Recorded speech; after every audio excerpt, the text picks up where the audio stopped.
La nouvelle Volkswagen Passat élue voiture de l'année 2015, dernier préparatif du salon avant l'ouverture presse. L'horloger Tag Heuer expose sa passion automobile. Les hôtesses se préparent à vous accueillir sur les stands.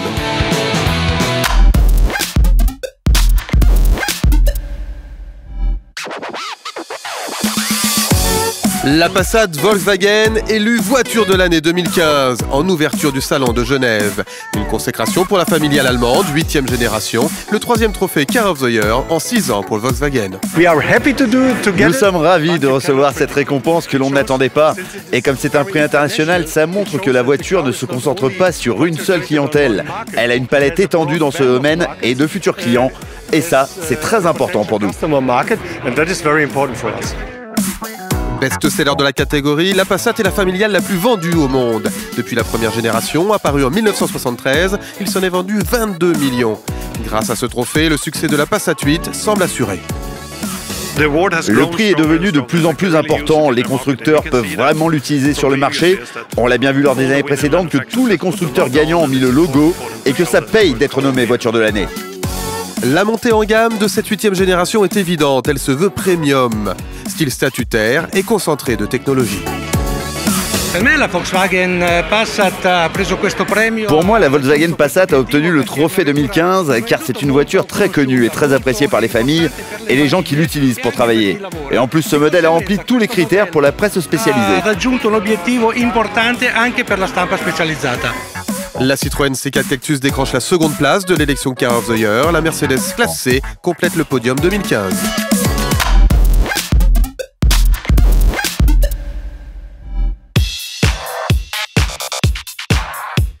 10 000 journalistes sont déjà aux portes du Palexpo. Sur les stands, on s'affaire autour des voitures jusqu'à la dernière minute. Le salon doit être parfait. Nettoyage, dépoussiérage surtout, et la mise en place des lions, vous voyez des choses comme ça, les petites lumières à régler, et voilà, et là on est quasiment prêt. Derrière ces immenses rideaux noirs, gare aux espions, les constructeurs cachent leur première mondiale et la mise en scène de leur show de présentation. Leur but, faire grimper l'envie. On a teasé la semaine dernière, on a montré des petites photos, mais comme on voulait le révéler, on avait décidé de le révéler sur le stand, on ne veut pas aujourd'hui le montrer à tout le monde. Il y a un côté magie, il y a un côté show, c'est un exercice assez difficile à faire, parce que c'est vraiment 10 minutes et pas une de plus.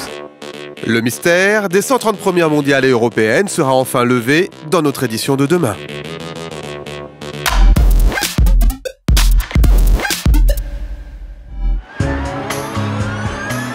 Surprise pour les Genevois. Pour la première fois, une Formula I 100% électrique a quitté son circuit de course pour se faufiler dans les rues de Genève. En attendant, un futur Grand Prix électrique en Suisse.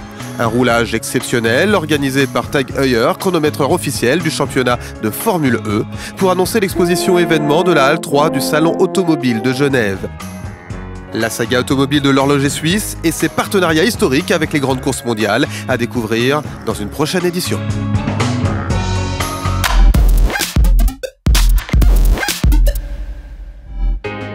Comment réussir votre visite? Quelques conseils utiles pour vous rendre facilement au Salon de Genève.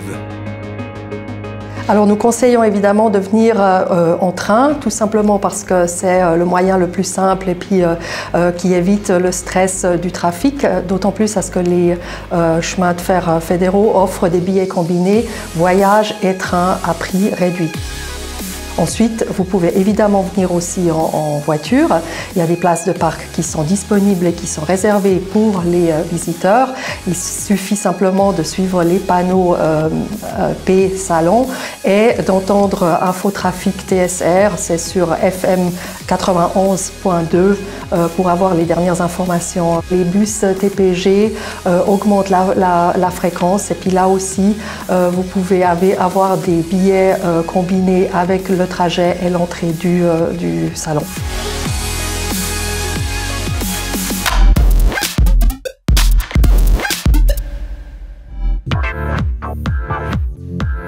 Premier sourire des hôtesses du salon. Elles découvrent quelques heures avant l'ouverture les podiums où elles partageront la vedette avec les voitures. Ursula est une novice. Ça va être mon premier salon, donc je stresse un petit peu, c'est l'inconnu, mais ça va bien se passer. Pour se rassurer, un petit tour dans les vestiaires. Isabelle, hôtesse DS, découvre sa tenue de travail. Alors ça c'est notre robe qu'on portera pour les journées presse. La tenue, elle vous plaît, tout va bien? Ouais, moi je trouve la robe super jolie.